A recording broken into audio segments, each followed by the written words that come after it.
Welcome to video number 12. We're nearly at the end, guys. The finish line is in sight, so stay with me. So today's video is another short-ish one. I think when I set out to do a short video, it's always way longer than I think it's going to be, but I think it'll be similar along the lines to the offer video. So we've got through the meaty ones now, like candidate screening, searching for them, marketing, interviews, and we're just on the final bits and pieces just to finish off your recruitment process, which is what this video is all about. So some of you might be thinking, well, why would you not put the process at the beginning of the videos? But the reason why I've purposely put it here, I haven't forgot about it, it isn't an afterthought.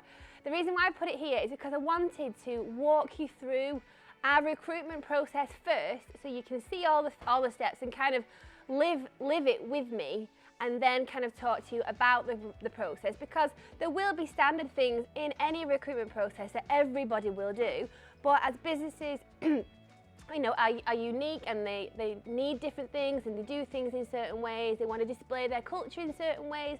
Like, for example, with us, instead of a second stage face-to-face, we have like a paid-for work trial, which is usually around half a day. So obviously our recruitment process will be different to people who don't do that. So I wanted to kind of talk you through the process, and then we can cover it off now. So the first thing is absolutely the first thing that you need to do, which is why you probably think it should be at the beginning. But before you start going out contacting candidates, you've got to lay down your process first, so you know exactly what you're doing, you know exactly who's involved and what they're doing, who's doing which bits. So you've got kind of a recruitment team prepped and ready to go. Have everything you could possibly need ready before you get going, because you don't want to get going and actually find some pretty amazing candidates quite soon, which does happen. Have faith. And then you don't want the whole process to slow down while you start putting together documents, templates, putting together your team, figuring out about interviews, and then realizing that someone who's interviewed is on holiday. You don't want to delay the process for those candidates, because you will run the risk of losing them. So the longer that time goes on before they can interview, or second interview, or even wait for an outcome, the more and more enthusiasm they're going to lose, and that momentum will dissipate, and they'll be contacted about other opportunities by recruitment agencies and other direct employers, because if they're amazing, then why not? They're not going to wait around forever. So if you extend your recruitment process, sometimes, you know, it's not a conscious thing, but you will run the risk of losing good candidates. So it's always better to be proactive, which is kind of one of the themes of the entire course. Get everything sorted ahead of time, and then it's done then. Once you've kind of got all your templates and your documents ready, they'll need to be tweaked for each individual position going forwards, but you've got everything ready. You've got a library of content ready for recruitment, and you can just crack on. So before you contact candidates, get all your documents ready. So things we've talked about in this course, hopefully you've been watching, taking notes and listening, but I will recap for you just in case. So your job descriptions, get all of those ready, and your adverts if possible, and your social media captions. This might not always be possible beforehand, because things might chop and change before you actually go live with social media campaigns, but try to get some templates laid down first. And then your candidate screening document that we talked about, that Word document with a list of questions for that very first initial call with candidates, that's going to be about 20 to 30 minutes.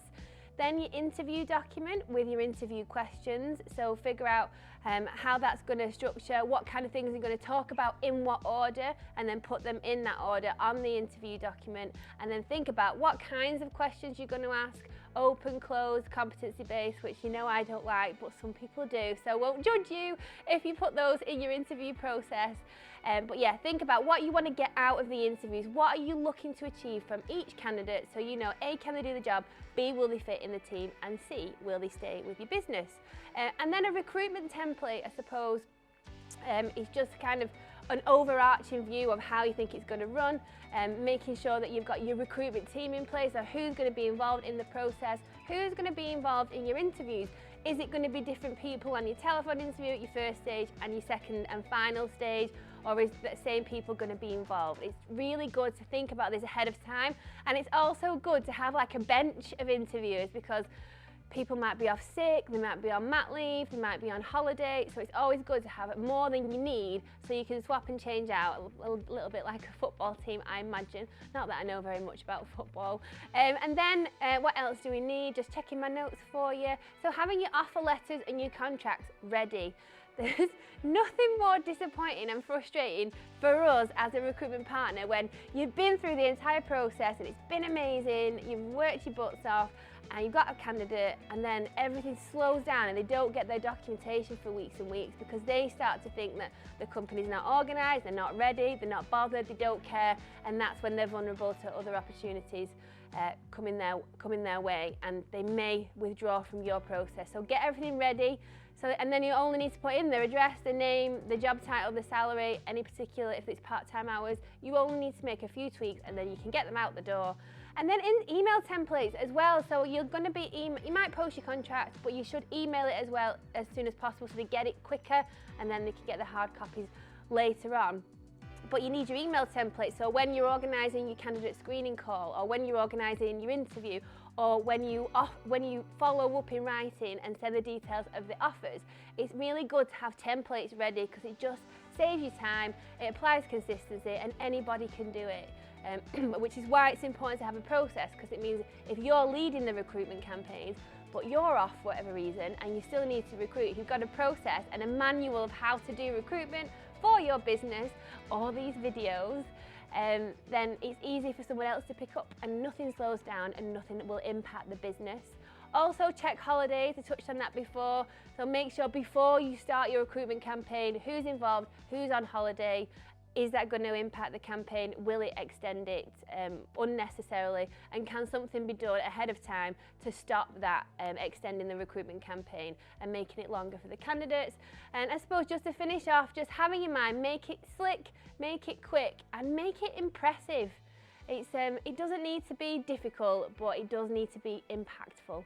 So that's it, I think. Just checking. Yeah, so you'll be doing your homework and your actions after this video, and I'll see you on, Lou's going prematurely, and I'll see you on number 13.